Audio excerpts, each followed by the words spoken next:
నన్ను ఏర్పాటు చేసిన దేవదేవునికి, నన్ను ఆహ్వానించిన కుటుంబ సభ్యులకి, దైవ సేవకులకి, కూర్చున్న మీ అందరికీ కూడా నా హృదయపూర్వక వందనాలు పెట్టుకుంటాను. ఈరోజు నీతిమంతుని జ్ఞాపకం చేసుకుంటా ఆశీర్వాదకరము అని చెప్తాము. నిజంగా బాబు నీతిమంతుడు అని నేను, ఎందుకంటే ఈ ఇంట్లోకి వాళ్ళు వచ్చిన తర్వాత 9th క్లాస్లో ఉన్న సూసన్, ఆ టైంలో నేను ఇక్కడికి వచ్చాను. వచ్చినప్పటి నుంచి వాళ్ళు ప్రతిరోజు వాళ్ళ జీవిత విధానాన్ని నేను చూసినప్పుడు అనుకున్నాను, క్రైస్తవ కుటుంబాలు చాలా ఉండొచ్చేమో, కానీ దేవుని చిత్తానుసారంగా నడిచి దేవుని కేంద్రీయ కుటుంబాలుగా ఉండే కుటుంబాలు చాలా తక్కువ. అలాంటి తక్కువ కుటుంబంలో ఈ కుటుంబము ఒకటి. బాబు జోసెఫ్, నాకు చనిపోయే వరకు జోసెఫ్ దేవకుమార్ అని కూడా తెలియలేదు. కానీ ఈ రోజున ఆ బాబుని జ్ఞాపకం చేసుకుంటే నాకు చాలా సంతోషం. ఎందుకంటే ఈయన గురించి చెప్పాలంటే నాకు కూడా చాలా ఇష్టం కూడా.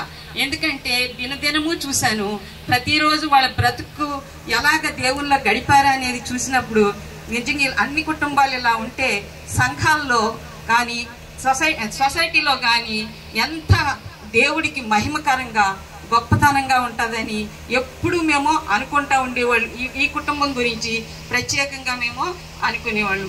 బాబు ఆయనలో ఉన్న ప్రత్యేక గుణం ఏకాంతంగా ప్రార్థన చేసుకోవటం, భార్య బిడ్డలని ఎవరి స్థానాల్లో వాళ్ళకి ఇచ్చి ఎవరి స్థానంలో వాళ్ళని పోషించుకుంటూ ఎంతవరకు ఎవరికి పరిమితులుగా ప్రేమని పంచటం, తర్వాత అన్ని విషయాల్లో కూడా ఆదరించటం, బిడ్డలకి, భార్యకి, ఆయనకి అట్లా ఆయన జీవించారు. అంతేకాదు వాళ్ళ ఇంట్లో ఎప్పుడు ప్రార్థనలు జరుగుతూ ఉండి సాయంకాలం అయ్యేటప్పటికి కూర్చొని ప్రతిరోజు కుటుంబారాధన జరిగేది. ఒక విషయం ఏదైనా తెలుసుకోవాలంటే కుటుంబం అంతా కూడా వాళ్ళ ఫాస్టింగ్స్ ఉండి ప్రేయర్ చేసేవాళ్ళు. ఏకాంతంగా ఇంటిపైకి వెళ్ళి జ్యోతి, బాబు ప్రార్థన చేసి, ఇవన్నీ కూడా నాకు వీళ్ళలో కనిపించిన ప్రత్యేకత. అంతేకాదు ఒక విషయం తెలుసుకోవాలంటే సూజన్ కాలేజీకి వెళ్ళేటప్పుడు ఎట్లా మీరు చేసుకుంటా అంటే, అక్క ప్రభు దగ్గర ప్రార్థన చేస్తున్నాం, కనిపెడుతున్నాం, సూజను ఏ గ్రూప్ తీసుకోవాలో అని ఆలోచించటం కదా, ప్రభు దగ్గర కనిపెడుతున్నాం అని చెప్పేవాళ్ళు. ఇలాగా ఆ జీవితంలో వాళ్ళు జీవించిన విధానం ఒక ఖచ్చితమైన ప్రేమ కలిగిన కుటుంబం. వాళ్ళ ఇంట్లో శాంతి, సమాధానము, ప్రేమ ఎప్పుడు ఉంటా ఉండి అల్లరిగా కానీ టీవీల ముందు కూర్చొని సీరియల్స్, సినిమాలు చూసుకుంటా సంతోషం, ఆనందంగా కేరింతలు కొట్టడం నేను ఎప్పుడు కూడా చూడలేదు. ఇది వాళ్ళల్లో ఉన్న ప్రత్యేకత. అంతేకాదు బాబుకి తర్వాత ఎవరైనా ఏమైనా సహాయం, మేము ఈ వీధిలోనే అడిగేవాళ్ళు, మాకు ఫలానా సహాయం చేయమంటే తన సొంత సహాయంగానే అది తీసుకొని ఆ సహాయాన్ని కంప్లీట్ చేసే వరకు, అది తిరిగి మాకు అందించే వరకు తన సొంత పనిలాగా చేసి అందించే. ఇదిగో గ్రేసమ్మ వాళ్ళు ఇల్లు కట్టడం విషయం పొద్దున్న మేము అదే మాట్లాడుకుంటున్నాం. దగ్గర కూర్చొని ప్రతి విషయం కూడా కార్పెంటర్స్ విషయంలో కానీ అన్ని విషయాల్లో కానీ కిరణ్కి గైడ్ చేయటం. నా ఇంట్లో కూడా ఏమన్నా వస్తువులు లేకపోయేటప్పుడు అరే నేను ఎందుకు చెయ్యాలి వీళ్ళకి అని చిన్నతనంగా, అంటే ఆయనకున్న హంబుల్, అంతేకాదు ఆయనకున్న దీనత్వం, అది ప్రత్యేక గుణం జోసెఫ్ బాబులో నేను చూశాను. అంత మంచి గుడ్ క్వాలిటీస్. ఆ క్వాలిటీస్ లోకంలో అందరూ మంచిగా ఉండొచ్చేమో కానీ నేను అట్లా కాదు, కానీ క్రీస్తులో కలిగిన క్వాలిటీస్ కలిగి ఉన్నాడు, అది ప్రత్యేకత. తర్వాత వాళ్ళు ఆ దినం ఎంత విలపించారో దేవుని సన్నిధి కూడా అంత దగ్గరగా వచ్చిన కృప కూడా వాళ్ళకి తోడై ఉన్నది. ఇంకోటి ఏంటంటే అప్పటి నుంచి ఇప్పటి వరకు 3 సంవత్సరాలు నిండిపోయి 4వ సంవత్సరంలో ప్రవేశించాము. ఈ 3 సంవత్సరాల్లో కూడా దేవుని అపరిమితమైన కృప జ్యోతి పట్ల, బిడ్డల పట్ల, వాళ్ళు ఏర్పరచుకునే విధానాల పట్ల ఆయన తండ్రి లేని వారికి తండ్రిగాను, విధవరాళ్ళకి ఆయన సన్నిహితుడిగాను ఉన్నాడు. ఆయన ఆలోచనకర్తగానే ఉన్నాడు వాళ్ళకి. ఆయన వాళ్ళ పట్ల వాళ్ళని నమ్మిన బిడ్డల్ని ఏనాడు విడవను ఎడబాయనన్న వాగ్దానం ఆ బిడ్డల పట్ల నేను నెరవేరటం చూశాను. అటు దేవుడు చెప్పిన దేవుడిచ్చిన అదేంటి వాగ్దానాలు వారి కష్టంలో, వారి జీవితంలో వచ్చిన భయంకరమైన కష్టం. ఆ కష్టంలో దేవుని యొక్క ఆదరణ అనేది మేము చూస్తున్నాం. అంతేకాదు వాళ్ళు ఈ రోజు నిలబడి ఉన్నారంటే ఆ రోజు శోక సముద్రం, ఈ రోజున దేవుడు తోడయ్యుండి దినదినము నీరు కట్టుచు వాళ్ళని ఫలింప చేసుకుంటూ తీసుకొస్తున్నారు. ఇంతే కాదు, రాబో దినాల్లో ఇంకొక నిరీక్షణ ఉంది. ఏంటంటే మరి మనమైతే చనిపోయాడు అనుకుంటున్నాం, కానీ ఆయన యేసయ్య అయితే ఆయన సజీవులకి దేవుడు, కానీ చనిపోయిన వారి మృతులకు దేవుడు కాదు. ఆయన దగ్గర సురక్షితమైన రెక్కల కింద ఆయన సన్నిధిలో బాబు నేను ఎప్పుడు అనుకుంటున్నాను, భూమి మీదకి మరి పర్మిషన్ ఆయన ఎలా చేస్తారో మనకు తెలియదు, కానీ ఈరోజు ఇక్కడ మనం ఈ కూటమి నడుపుకుంటున్నామంటే ఆ తండ్రి దగ్గర నుంచి మరి ఎంత మంచి సాక్ష్యం అందరం జీవిస్తాం, అందరం చనిపోతాం, కానీ చనిపోయిన తర్వాత మన పట్ల వచ్చే సాక్ష్యం చాలా అమూల్యమైనది. తర్వాత మనకి అమూల్యమైన నిరీక్షణ, విశ్వాసం కూడా దేవుడికి ఇచ్చాడు. ఏంటంటే రేపు యేసయ్య వచ్చేటప్పుడు బాబుని వెంట పెట్టుకొని రాబోతున్నాడు. అప్పుడు సురక్షితమైన రెక్కల కింద ఎంత కాపుదల్లో ఉన్నారో, తర్వాత ఆ బిడ్డల్ని ఇక్కడ ఎంత సురక్షితంగా దేవుడు కాపాడాడు అని ఆ రోజున చెప్పుకుంటారని నేను విశ్వసిస్తున్నాను. ఆ రోజున ఎదురేగి మేఘం మీద మనం ఎదురేగుతాం, దేవుడు ఆయన కృపలో ఆయన వస్తారు. మరి ఈ రీతిగా అడ్రస్ అయితే మారింది, కానీ సురక్షితమైన రెక్కల కింద యేసయ్య దగ్గర బాబు మధ్యాకాశంలో పరదేశంలో ఉన్నారు. ఇంత అద్భుతమైన యేసయ్య మనకున్నాడు. ఇంత శ్రమ కాలంలో, ఇంత కన్నీళ్ళ సాగరంలో వాళ్ళు మునిగిపోయినప్పటికీ గాయము చేసి గాయము మాన్పి సురక్షితమైన రెక్కల కింద కాచి జ్యోతిని, తర్వాత జ్యోతిర్మయిని, వరోనికా, సూజన్, విరోలినా వీళ్ళని ఎంత కాపుదలు ఇచ్చాడు. వాళ్ళ సెటిల్మెంట్స్, నేను అదే అంటున్నాను, గుడ్ క్రిస్టియన్ ఫ్యామిలీస్లోనే వాళ్ళు సెటిల్ అవ్వాలి. ఎందుకంటే ఏ కుటుంబంలో ఎలా పెరుగుతారో పిల్లలు, అలాంటి కుటుంబాల్లోనే వాళ్ళు అడ్జస్ట్ అవ్వగలరు. అన్ని కుటుంబాల్లో అడ్జస్ట్ అవ్వలేరు. నేను ఎప్పుడు ఈ పిల్లల్ని చూసినప్పుడు నేను అనుకుంటున్నాను, దేవా నీవు ఎటువంటి కుటుంబాన్ని, అది నీకు సమీపంగా ఉన్న కుటుంబాన్ని, నీవు కేంద్రీకృతమైన కుటుంబాన్ని ఈ బిడ్డలకి వారికి దయచేయమని నేను మనస్ఫూర్తిగా కోరుకుంటాను.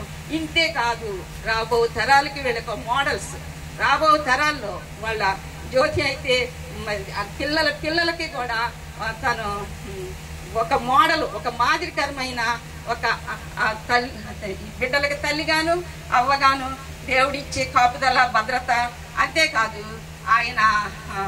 ఆయన ఇచ్చే కృప వెంబడి కృప. వాళ్ళకి జరిగింది ఏంటంటే కృప వెంబడి కృపతోటి ఆయన బలిష్టమైన రెక్కల కింద కాచి కాపాడి సురక్షితంగా 3 సంవత్సరాలు గడిపి 4వ సంవత్సరంలో ప్రవేశపెట్టిన తండ్రి తోడయ్యుండి ముందుకు కొనసాగుతూ వారి జీవితాలను ఫలవంతంగాను దేవునికి మహిమకరముగాను సంఘంలోనే కాదు, కుటుంబంలోనే కాదు, సంఘంలోనే కాదు, బంధు జనాంగంలోనే కాదు, అందరిలో కూడా వాళ్ళ ఆధ్యాత్మికంగాను, మానసికంగాను, శారీరకంగాను వారి అభివృద్ధి పొంది దేవుని మహిమార్థమై అందరికీ ఒక మోడల్ ఫ్యామిలీ, ఒక మోడల్ కుటుంబంగా దేవునికి మహిమార్థమై జీవించాలని కోరుకుంటూ నేను ముగిస్తాను.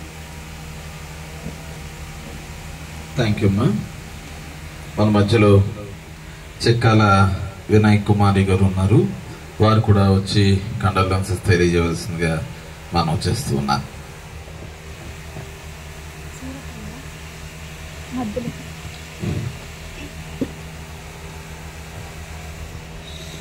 Good afternoon everyone. మా మరిది గారు లేట్ బండమూడి జోసఫ్ కుమార్ గారి తృతీయ వర్ధంతి సందర్భంగా ఏర్పాటు చేసినటువంటి ఈ ప్రార్థన కూడికకు విచ్చేసినటువంటి బంధువులు, మిత్రులు, శ్రేయోభిలాషులు, బేర్పేట వాస్తవ్యులు, సెయింట్ లూక్స్ చర్చి సంఘ సభ్యులు, ఇక్కడ కూడి ఉన్న అందరికీ కూడాను నా సోదరి జ్యోతిర్మయ్య గారి తరఫు నుంచి నేను వందనాలు తెలియజేస్తా ఉన్నాను. నీతిమంతుడు నిత్యము నివసించును అనేటువంటి విషయము మా జోసెఫ్ విషయంలో నిజంగా ఉందని నేను నమ్ముతా ఉన్నాను. 3 సంవత్సరాలు గడిచిపోయింది. జోసెఫ్ మన నుంచి భౌతికంగా దూరమయ్యి, కానీ ఇప్పటికీ కూడాను హృదయంలో ఆ రోజు వేయబడినటువంటి ఆ గాయము ఇంకా మానలేదు. ఆ పెయిన్, ఆ దుఃఖం ఇంకా అలాగే ఉంది. రోజులు గడిచిపోతున్నప్పుడు ఏదైనా కానీ ఒక గాయం మానిపోతుంది, ఒక జ్ఞాపకం మరుగున పడిపోతుందని మనందరం కూడా భావిస్తూ ఉంటాము. కానీ జోసెఫ్ విషయంలో అలా జరగలేదు. ఇప్పటికీ కూడా ప్రతి ఒక్క విషయంలోనూ, ప్రతి సందర్భంలోనూ, ప్రతి ఫంక్షన్లోనూ, ప్రతి కూడికలోనూ, ప్రతి గ్యాదరింగ్లోనూ, అన్నిట్లోనూ కూడా మేము జోసెఫ్ని అందరం కూడాను, అటు మా చెల్లి అత్తగారి తరఫు నుంచి కానీ మా తరఫు నుంచి కానీ మేమందరం కూడా ఎప్పుడు కూడా జోసెఫ్ యొక్క యాబ్సెన్స్ని చాలా ఫీల్ అవుతాం. సిస్టర్ చెప్పినట్లుగా తన కుటుంబంలో తన భార్య, తన బిడ్డలు, తన విషయం మాత్రమే కాకుండా ఇటు అత్తగారి తరఫున మా కుటుంబాల్లో కూడా, అది మెడికల్గా కానీ, సోషల్గా కానివ్వండి, ఇంకా ఏదైనా విషయంలో కానివ్వండి, ఏదైనా హౌస్ కన్స్ట్రక్షన్ విషయంలో కానీ, ఇంకా ఏదైనా సహాయం, ఏదైనా సిగ్నేచర్స్ కావాలన్నా కానీ, ఏది కావాలన్నప్పటికీ కూడా ప్రతి దానికి కూడా జోసెఫ్ మాకు గుర్తొస్తాడు, తనే మాకు సహాయం చేస్తాడు. మా పిల్లలకైనా, మా చెల్లెలి పిల్లలకైనా, ఇంకెవరికైనా కానీ ఏదైనా అవసరం వచ్చినప్పుడు బాబాయ్ బాబాయ్ అని చెప్పి అనుకునే వెళ్తారు ప్రతి ఒక్కరు కూడాను. ఆ విధంగా జోసెఫ్ మాకు ప్రతి విషయంలోనూ ఎప్పటికీ కూడా జ్ఞాపకం ఉంటుంటాడు. తను భౌతికంగా మన నుంచి దూరం అయినప్పటి నుంచి కూడాను ఈ 3 సంవత్సరాల కాలంలో తన కుటుంబం ఏ విధంగా ఉందో మీ అందరికీ కూడా తెలుసు. చెల్లి ఎంతో నిబద్ధతతో, చాలా కంట్రోలింగ్ ఉంటుంది, ఆమె చాలా స్టబర్న్ ఉంటుంది, అన్ని విషయాలు దేవుడికే మొరపెట్టుకుంటుంది, కానీ ఎప్పుడు కూడా ఎవరిని కూడాను ఏది కూడా ఆశించదు, ఏది కూడా చెప్పదు. తన సమస్యలన్నీ కూడా దేవుడికే చెప్పుకుంటుంది. బిడ్డలిద్దరిని కూర్చోబెట్టి మోకరించి ప్రార్థన చేసుకుంటుంది తనకి ఏ అవసరం ఉన్నప్పటికీ కూడాను. అయితే నేను నమ్ముతాను తన ప్రార్థనలన్నీ కూడా her prayers are answered now here. ఇప్పుడు పిల్లలిద్దరు కూడాను మంచిగా జోసెఫ్ ఏ విధంగా అయితే కోరుకున్నాడో, తన కూతురు హోమియో డాక్టర్ కావాలని ఏ విధంగా కోరుకున్నాడో ఆ విధంగా చిన్ను కూడా సక్సెస్ఫుల్గా 2 years కంప్లీట్ చేసి 3rd yearలోకి ఎంటర్ అయింది. అదేవిధంగా సూజన్ తన తల్లికి కూతురుగా కాదు, ఒక కొడుకుగా తన తండ్రి యొక్క స్థానాన్ని తను భర్తీ చేసింది. తల్లికి ఏది కావాలన్నప్పటికీ కూడాను ప్రతిదీ కూడా తను వెహికల్ మీద వెళ్ళి తనకు కావాల్సినవన్నింటిని కూడా చూస్తూ ఉంటుంది.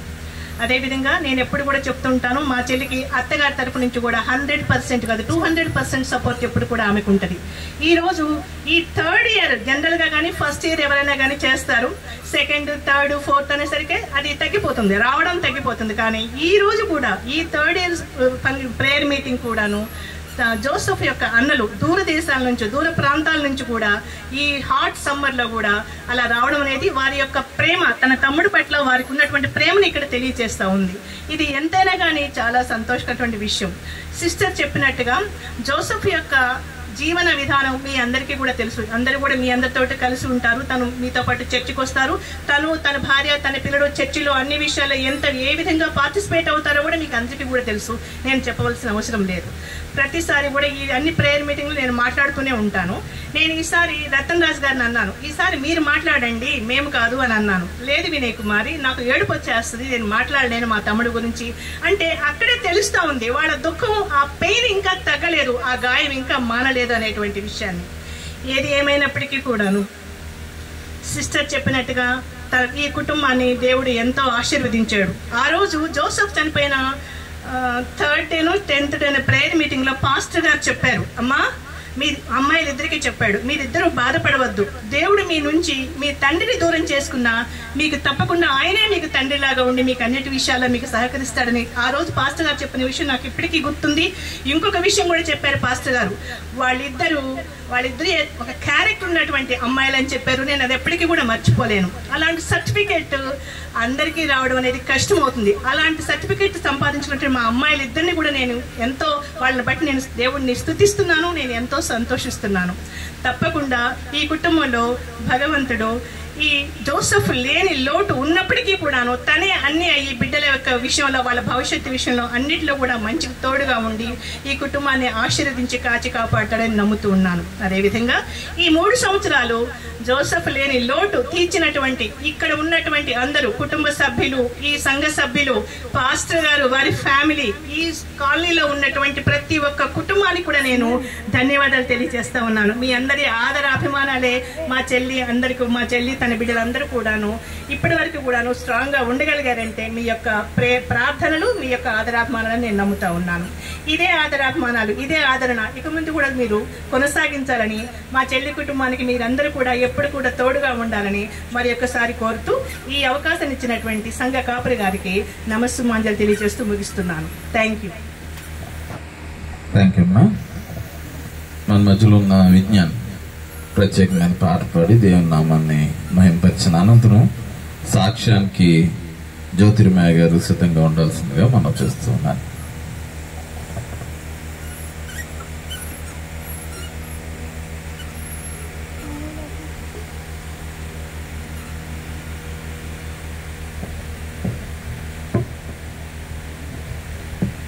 ప్రభువైన యేసుక్రీస్తు ఘనమైన నామమును బట్టి ఈ అవకాశం ఇచ్చినటువంటి సంఘ గురువర్యులు రెవరెండ్ డేవిడ్ ఇమ్మాన్యుయల్ గారికి నా వందనాలు చెల్లించుకుంటున్నాను. అలాగే చేరువచ్చినటువంటి బంధువులు, ఫ్రెండ్స్, సంఘస్థులకి నా హృదయపూర్వక వందనాలు చెల్లించుకుంటున్నాను. సాక్ష్యము అంటే కానీ విని మనము అనుభవించినవి మొత్తము చెప్పడం ప్రభువైన దేవుని గురించి మా జీవితంలో మేము పొందుకున్నవి. ఇది 3rd ఇయర్. దీనికంటే ముందుగా నేను యానీ అక్కకి చాలా థ్యాంక్స్ చెప్పుకుంటున్నాను. అక్క, మా అక్కకు కూడాను థ్యాంక్ యూ వెరీ మచ్.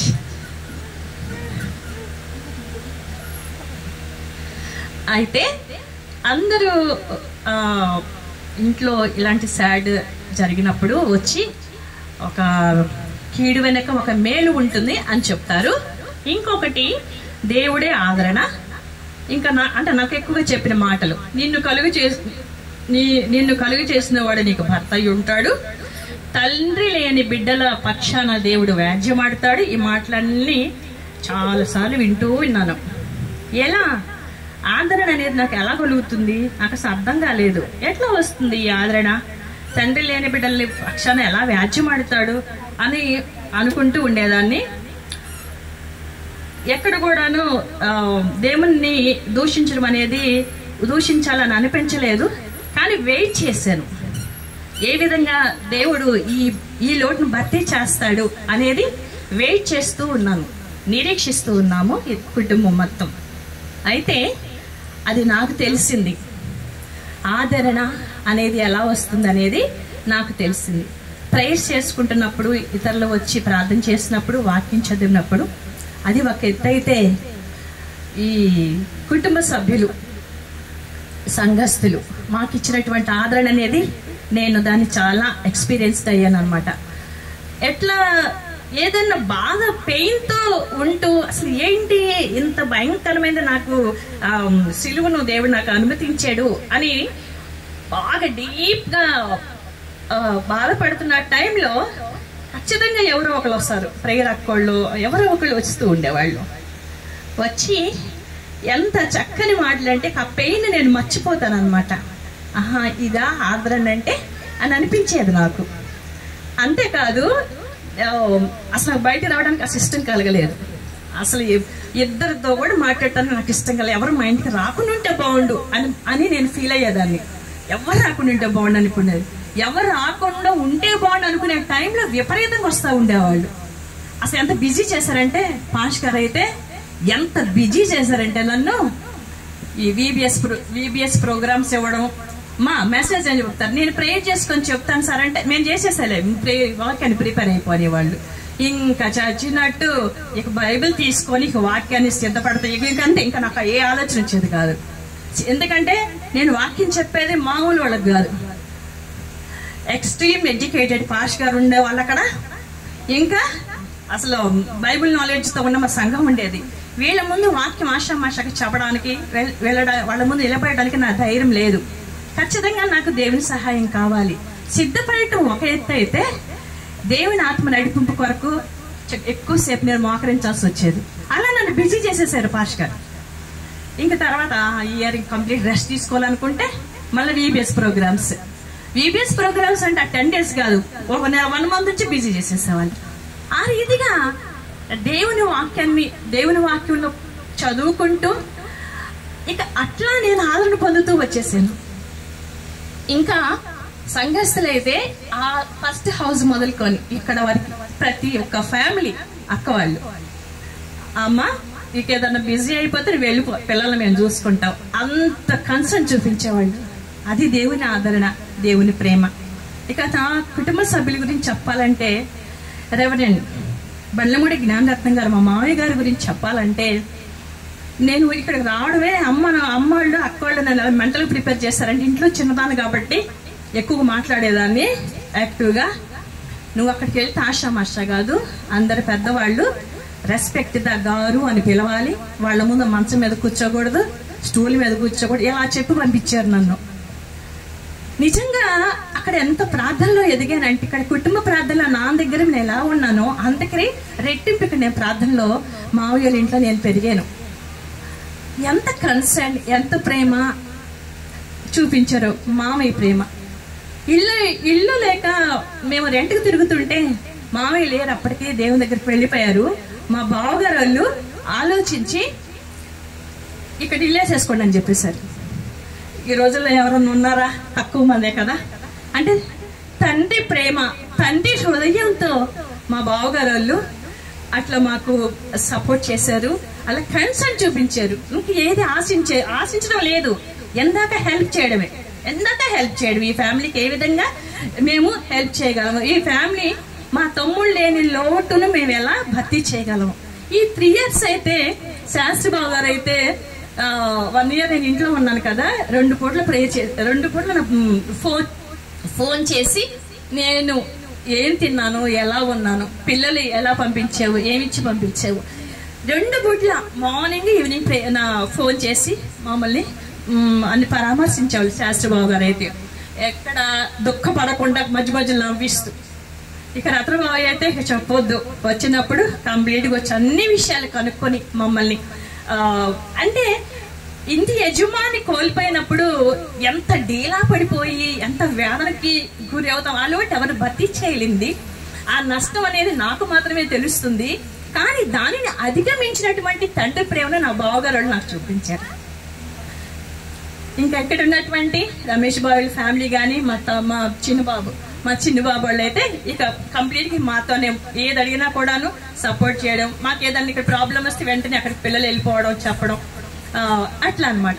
ఇక మా బ్రైట్ అయితే అత్తమ్మ బజార్కి వెళ్తున్నా ఏం కావాలి, హాస్పిటల్ విషయంలో కానీ ఈయన లేనప్పుడు ఇక్కడ మా ఇంటికి వచ్చి ఎంతెంత సేపు ఉండేవాళ్ళు, ఎక్కడ కూడా మమ్మల్ని ఒంటరిగా వదిలిపెట్టలేదు. బ్రైట్, మా అజయ్, కరోనాలో ఎవరు నిన్న స్కూల్లో టీచర్స్ మాట్లాడుతున్నారు, కరోనా టైంలో జ్యోతిర్మయి ఎవరు సంతలు కూడా మా ఇంటికి రాలేదని. అప్పుడు నేను ధైర్యంగా సంతోషంగా చెప్పాను. మా ఇంటికి వచ్చారు, మా బావాళ్ళు వచ్చారు, మా అజయ్ అయితే ఈయనతోనే ఉన్నాడు, అందరు వచ్చారు. అసలు కరోనా పేషెంట్ అన్నట్టు ఎవరు చూడలేదు అని నేను సాక్ష్యం చెప్పాను. నాకు దేవుడు ఇంత మంచి కుటుంబాన్ని నాకు ఇచ్చినందుకు నేను దేవుని స్తుతిస్తున్నాను. ఇదే కదా దేవుని ఆదరణ అంటే అని నేను నమ్ముతున్నాను. అంతేకాదు ఇంకా హైదరాబాద్ నుంచి ఇంకా పాపళ్ళు బావగారు పిల్లలు క్రాంతి ఆస్ట్రేలియా నుంచి వచ్చింది బాబాయ్ ప్రేయర్కి అటెండ్ అవ్వాలని. క్రాంతి అసలు వాళ్ళు పాపం అంత చల్లని వాతావరణం నుంచి వేడిలో వచ్చేసేసారు. అండ్ ప్రేమ వాళ్ళ అతనికి నేను చాలా కృతజ్ఞురాలిని. మా తోడి కోడలి విషయాలకు వస్తే ఎంతో నాకు మోరల్ సపోర్ట్ ఇచ్చారు పిల్లలు అందరు కూడాను. ఇంకో విషయం, అమ్మోళ్ళ విషయం చూసుకుంటే అమ్మోళ్ళు అక్క వాళ్ళు, నేను నా యజమాని ఉన్నప్పుడు ఇంట్లో ఇది లేదు అని జస్ట్ చిన్న మాట ఇంట్లో అన్ని తెచ్చిపెట్టేవాళ్ళు. ఇప్పుడు మా పెద్ద అక్క నాకు ఇవి లేవు అక్కడ ఒక లిస్ట్ ఇచ్చేస్తాను అనమాట, రాసి వాట్సాప్లో పెట్టేస్తాను, సూదులు వచ్చేటప్పుడు మొత్తం ఇచ్చి పంపించేస్తుంది అక్క నాకు. నేను ఎక్కడ కూడా అమ్మో బజార్కి వెళ్ళాలి ఇవి తెచ్చుకోవాలనేది నాకు అసలు నాకు తెలియదు. ఇక నాకేం తెలియదు, ఇక అంతే నాకు అక్క పంపించేస్తుంది. ఇక నాకంటే ఇక చెప్పదాం ఒక టైగరే, అందరిని గ్యాదర్ చేయడం, దానికి ఫుల్ సపోర్ట్ బావగారు. ఎక్కువగా నేను ఇళ్ళకి వెళ్ళలేదని చెప్పేసి ఎవరింటికి వెళ్ళలేదని చెప్పి అక్క వాళ్ళు ఏం చేస్తున్నారు, తరచుగా గెట్ టుగెదర్స్ ఏర్పాటు చేయడం, దానికి నేనే వాక్యం చెప్పాలి, నేనే ప్రే అంటే నన్ను కంప్లీట్ మీరు బిజీ చేసేసారు. ఎక్కడ కూడా నేను డీలా పడకూడదని గెట్ టుగెదర్స్ ఏర్పాటు చేయడము, మేము వచ్చే వరకు అది ఆ ప్రోగ్రామ్ స్టార్ట్ చేయకుండా ఉండడం, ఈ అన్నిటిని బట్టి దేవుడు ఇంటి యజమాని అక్కడ ఉన్నాడు, కానీ ఇంత గొప్ప కుటుంబాన్ని నాకు ఇచ్చినందుకు నేను దేవుని స్తుతిస్తున్నాను. తర్వాత నా సంఘస్థుల్ని బట్టి కూడా నేను మీ అందరికీ నేను చాలా రుణపడి ఉన్నాను. పాపోళ్ళ విషయంలో కానీ, ఇక్కడ గ్రేస్ అక్కడ రెండో కొడుకు పెద్ద కిరణ్ అయితే ఇదంతా క్లీన్ చేయించే విషయంలో అక్క నువ్వు హ్యాపీగా ఉండి నేను చేపిస్తానని, రెండో బాబు అయితే బ్యాంక్ మేనేజర్, చిన్న ఫీజు కట్టే విషయంలో అక్క అట్లా ఇచ్చేసి నేను చేసేస్తాను అక్క అనేవాడు. అసలు ఎంత హెల్ప్ ఎట్లా వచ్చేసిందో మాకు నేను చెప్పలేను అనమాట.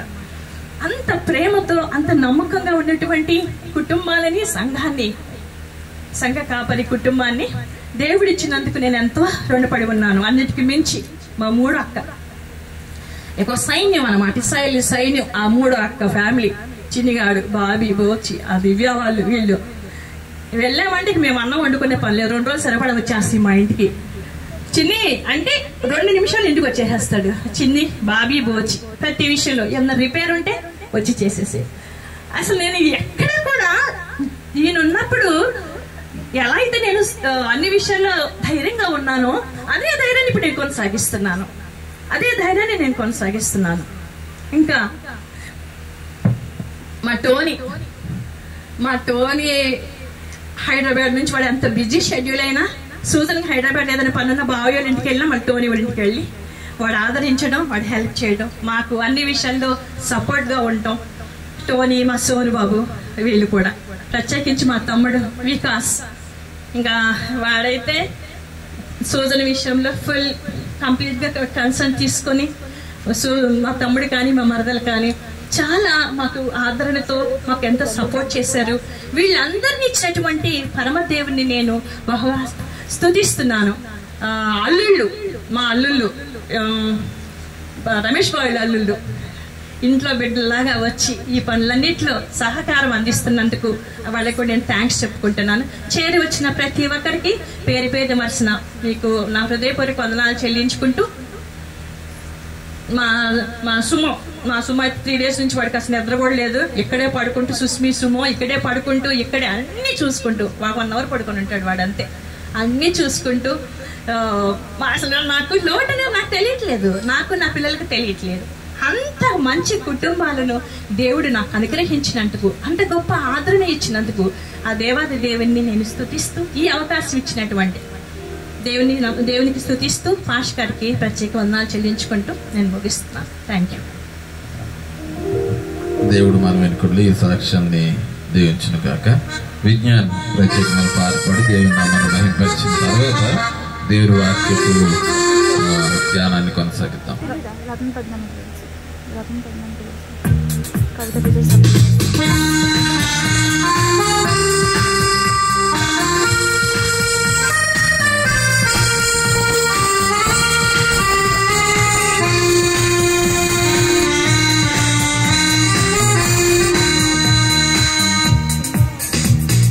యేసున పరిహారి, ప్రియ యేసున పరిహారి, నా జీవిత కాలమన్నా ప్రియ ప్రభువేన పరిహారి, నా జీవిత కాలమన్నా ప్రియ ప్రభువేన పరిహారి.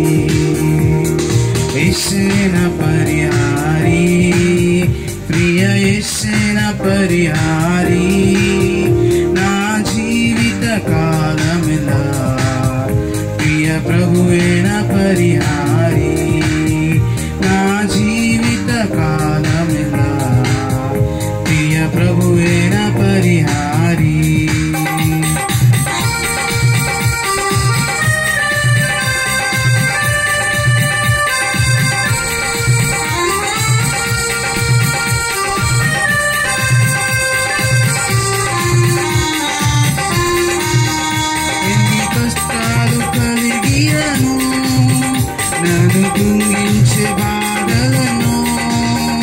ఎన్ని కష్టాలు కలిగినను, నన్ను కృంగించే బాధలను, ఎన్ని నష్టాలు వాటిల్లినా ప్రియ ప్రభువేన పరిహారి, ఎన్ని నష్టాలు శోభిల్లినా ప్రియ ప్రభువే నా పరిహారి, యేసే నా పరిహారి, ప్రియ యేసే నా పరిహారి, నా జీవిత కాలమెల్లా ప్రియ ప్రభువే నా పరిహారి, నా జీవిత కాలమెల్లా ప్రియ ప్రభువే నా పరిహారి.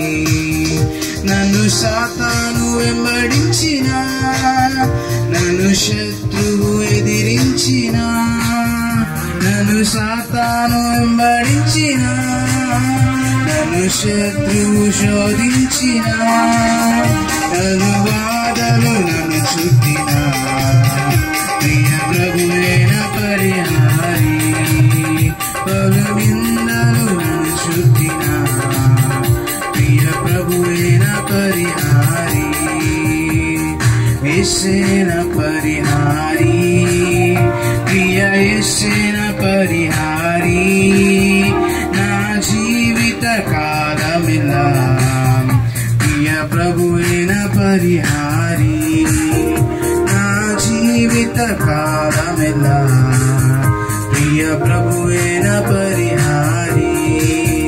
మణిమాన్యాలు లేకున్నను, మనోవేదను వేధించిన, మణిమాన్యాలు లేకున్నను, మనోవేదనలు వేధించిన, నరులెల్లరూ నన్ను విడచిన ప్రియ ప్రభువే నా పరిహారి, నరులెల్లరూ నన్ను విడచిన ప్రియ ప్రభువే నా పరిహారి, యేసే నా పరిహారి, ప్రియ యేసే నా పరిహారి, నా జీవిత కాలమెల్లా ప్రియ ప్రభువే నా పరిహారి, నా జీవిత కాలమెల్లా ప్రియ ప్రభువే నా పరిహారి.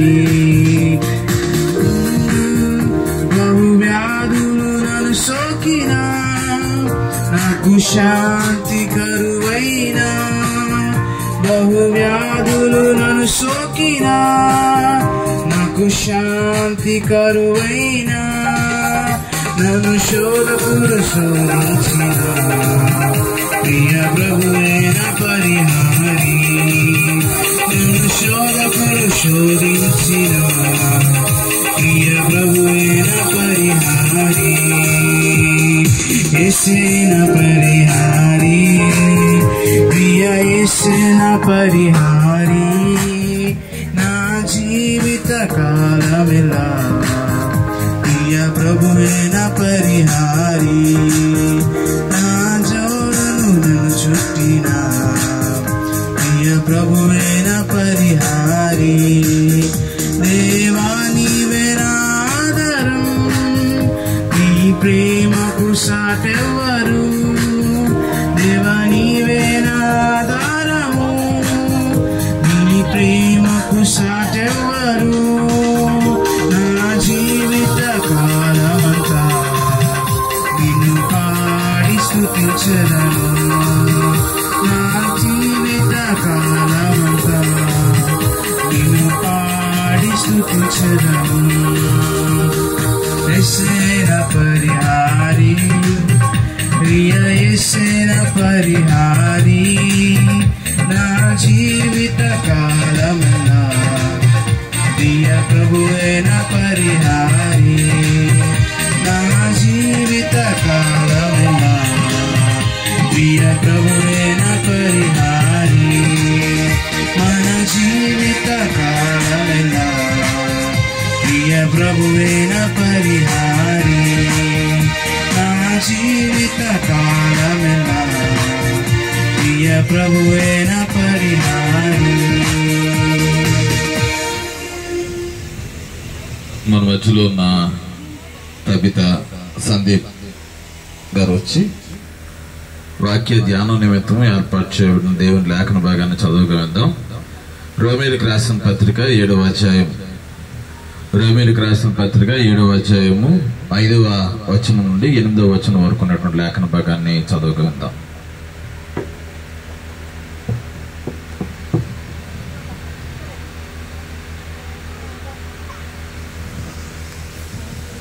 పెద్దబాబాయి జ్ఞాపకార్థ స్తుతి కూడికై ఏర్పాటు చేయబడిన పత్రికా పాఠ్యభాగము రోమా పత్రిక 7వ అధ్యాయము 5వ వచనం నుంచి 8వ వచనం వరకు.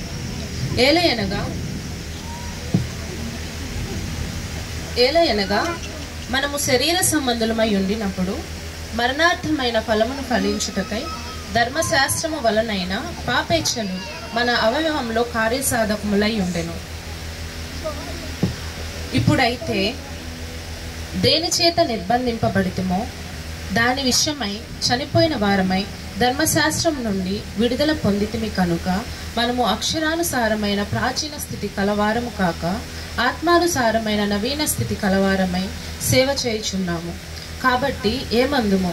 ధర్మశాస్త్రము పాపమాయన అట్లన రాదు. ధర్మశాస్త్రము వలనే కాని పాపమనగా ఎట్టిదో నాకు తెలియకపోవును. ఆశింపవద్దని ధర్మశాస్త్రము చెప్పని ఎడల దురాశ అయిన ఎట్టిదో నాకు తెలియకపోవును. అయితే పాపము ఆజ్ఞని హేతువు చేసుకొని సకల విధమైన దురాశలను నాయందు పుట్టించెను. ధర్మశాస్త్రం లేనప్పుడు పాపము మృతము. స్వార్థ పాఠ్యభాగము. ప్రార్థన చేసుకుందాం. మా ఆశ్రయ దుర్గమా, మా విమోచకుడా, నా నోటి మాటలు మా అందరి హృదయ ధ్యానమును నీ దృష్టికి అంగీకారముగా చేసుకునము. నీ నామాన్ని గణపరచడానికి, మహింపరచడానికి పాటల ద్వారా, సాక్ష్యం ద్వారా, కండోలెన్సెస్ ద్వారా నీ నామాన్ని గణపరచం ప్రభు. నీ వాక్యం మమ్మల్ని నీ పరిచర్యలోనికి ముందుకు నడిపించడానికి సహాయం దయచేయమని యేసుక్రీస్తు పరిశుద్ధ నామములో అడిగి వేడుకొనిచూ ఉన్నాం మా తండ్రి, ఆమేన్. మరొకసారి కూడి వచ్చిన మీ అందరికీ ప్రభు అయిన యేసుక్రీస్తు నామములో ఈ మధ్యాహ్న శుభాలు తెలియజేస్తూ ఉన్నాను. వాక్యం చెప్పడానికి చాలా భయపడ్డాను. చాలా ఎండ ఉంటుంది, విపరీతమైనటువంటి ఒక్కబోత మధ్య నేను వాక్యం చెప్తుంటే వాళ్ళ కోపంతో నా వైపు చూస్తారు. ఎంత త్వరగా ముగిస్తే అంత త్వరగా ముగిద్దాం అని చెప్పి 3 వచనాన్ని మాత్రమే తీసుకున్నాను. భయపడమాకండి, చాలా చల్లగా వాతావరణం మారిపోయింది. ఉరుములు మెరుపులు మనల్ని ఏం చేయవు, కానీ ఒక ప్రశాంతమైన వాతావరణంలో దేవుని వాక్యాన్ని అందాం. ఒకే ఒక ప్రశ్న, ఆ ప్రశ్న ఈ రోమపత్రిక 7వ అధ్యాయము 5వ వచనం నుంచి తీసుకొనబడింది. బాధ్యత అనేది వారసత్వమా లేక పని? అర్థమైంది అనుకుంటాను. బాధ్యత అనేది వారసత్వమా, హక్క? అర్థమైంది కదా. రెస్పాన్సిబిలిటీ అనేది హక్క లేకపోతే వారసత్వమా? బైబిల్ మనకి రెస్పాన్సిబిలిటీస్ గురించి మాట్లాడుతుంది.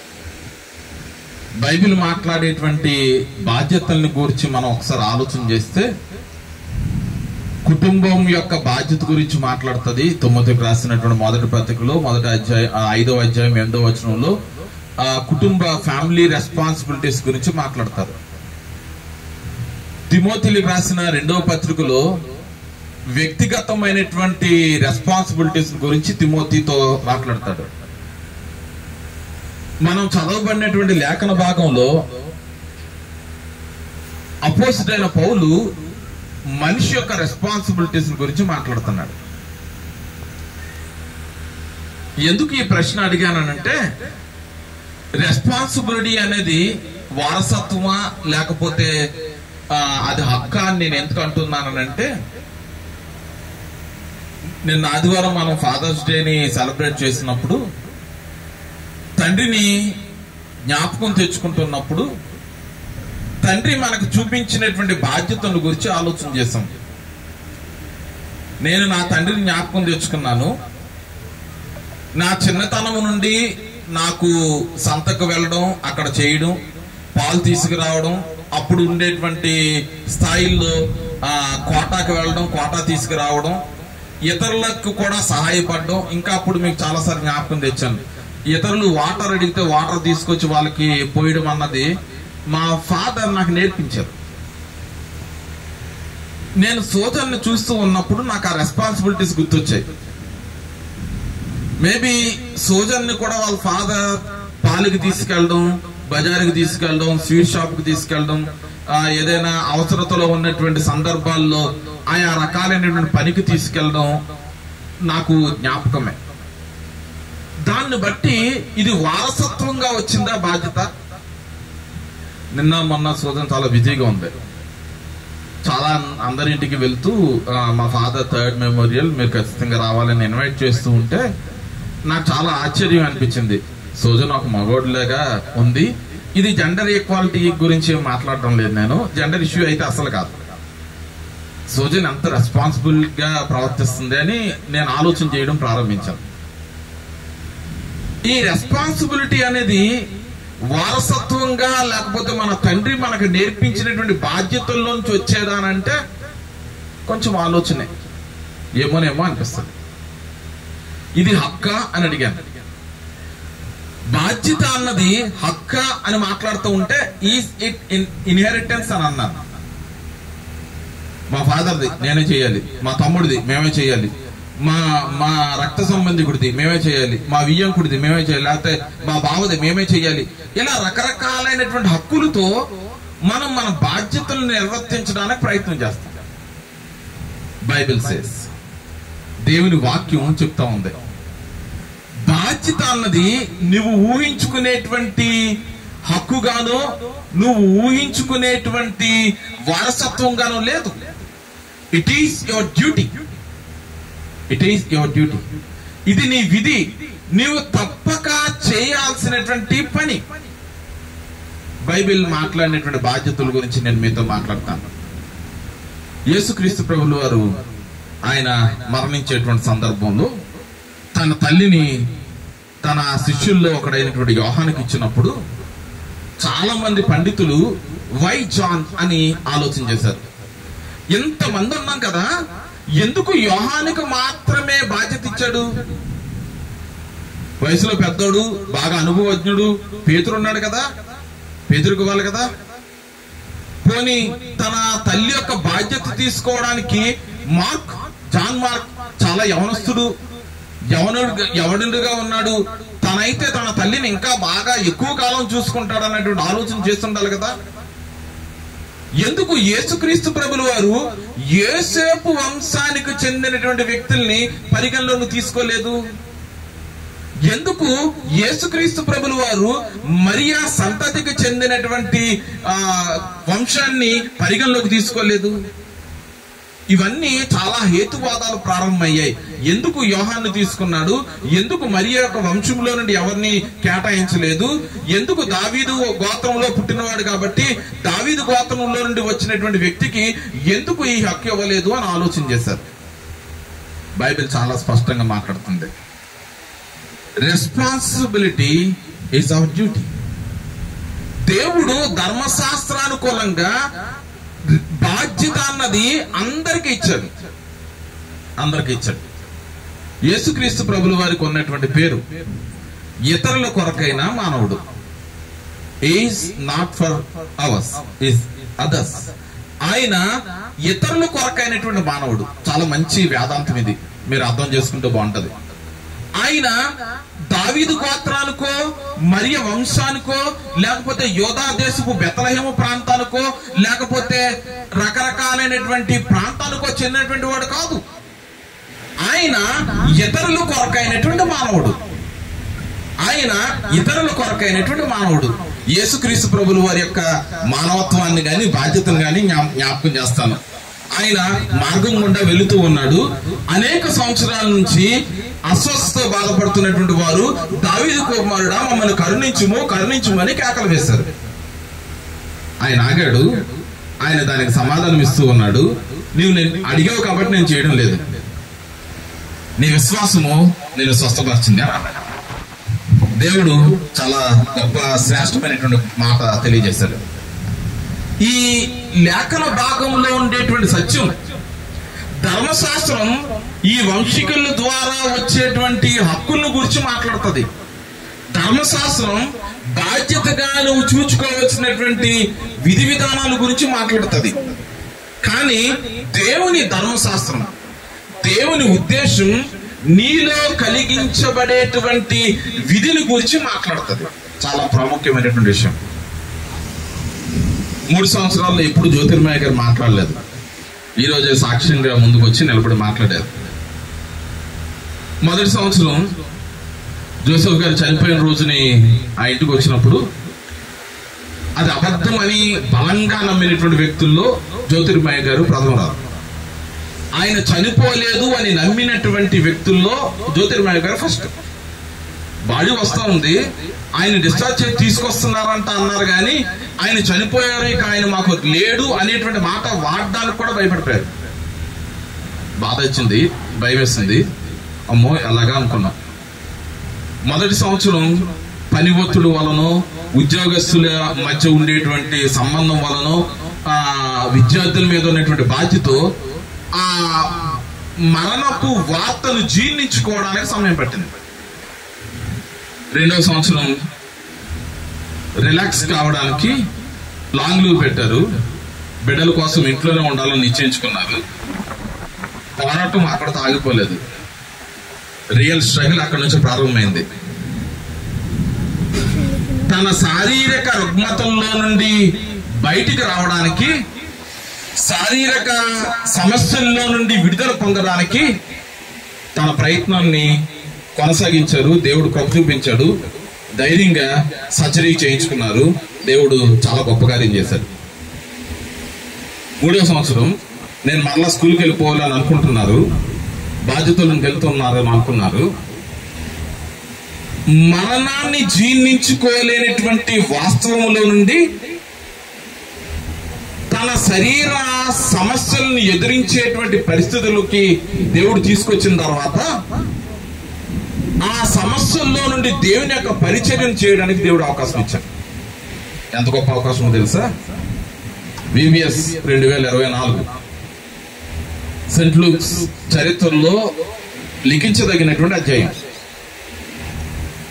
ఎన్నడూ లేనంత రీతిగా కష్టపడి పని చేయడానికి, ఉన్నతంగా ఆలోచన చేయడానికి, తన పరిచర్యకు దేవుడు అనుగ్రహించినటువంటి అన్ని తలాంతుల్ని వినియోగించడానికి దేవుడు పర్మిషన్ ఇచ్చాడు. మరలా జ్ఞాపకం చేస్తున్నారు. మరణపు వార్త జీర్ణించుకోలేనటువంటి సత్యములో నుండి శారీరక రుగ్మతల్ని ఎదిరించడానికి చేసినటువంటి పోరాటంలో నుండి దేవుని పరిచర్యకు నిలబడి నమ్మకమైన సాక్షిగా నిలబడినట్టు తరుణం.